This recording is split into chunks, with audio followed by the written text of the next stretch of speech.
Medyo magulo nga lang yung kwento. Sana maintindihan nyo ha. I'm 17 years old from Las Piñas City. Naalala ko nung medyo bata pa ako. I think I'm 11 or 12.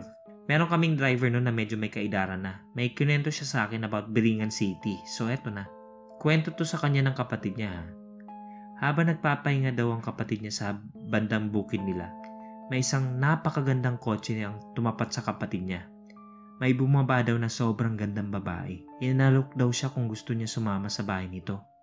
Subalit nung una, umayaw daw ang kapatid niya. Pero pinilit naman siya ng babae. Dahil sa kahirapan, naisip na sumama ng kapatid niya dahil wala na silang makain nun at syempre, bata din yun eh. So sumama nga yung kapatid niya.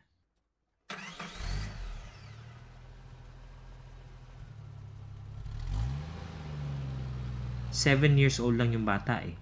So ayun na nga, nakapunta daw sila sa napakagandang lugar. Kumikinang daw lahat ng makita niya.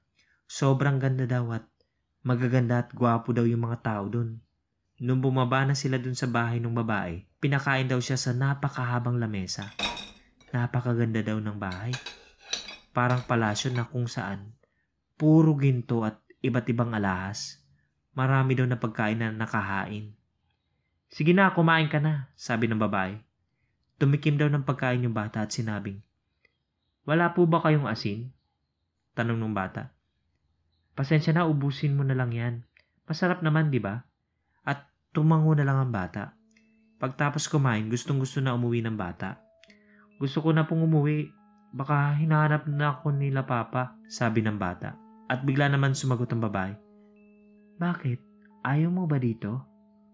Lahat na nandito. Aalagaan pa kita. Bigla daw ngumiti ang babae. Pero sige na nga, ihatid na kita. After 11 months, halos mabaliw na raw ang tatay nila dahil sa kakahanap sa kapatid niya. Pinahanap na raw sa pamamagitan ng radyo at newspaper. Nung nakita na daw niya yung kapatid niya sa may malapit sa bukid, halos maputla na daw at hinang-hina na. Iyak lang iyak yung tatay at nanay nila dahil sa nangyari. Tay, isang oras lang naman ako nawala ah, sinabi ng bata. At pagkatapos nun, kwento ng bata lahat na nangyari. At makalipas ang isang araw, sumalangit na ang kanyang kapatid. Sobrang nakakatakot daw talaga ang Biringan na yan. Paano kung yun pala yung future o baka aliens pala sila? Ano bang gusto nilang mangyari? Hindi naman sa baliw ako ah. Kung gusto mong updated ka sa lahat ng bagong videos, click na ang subscribe button at notification bell.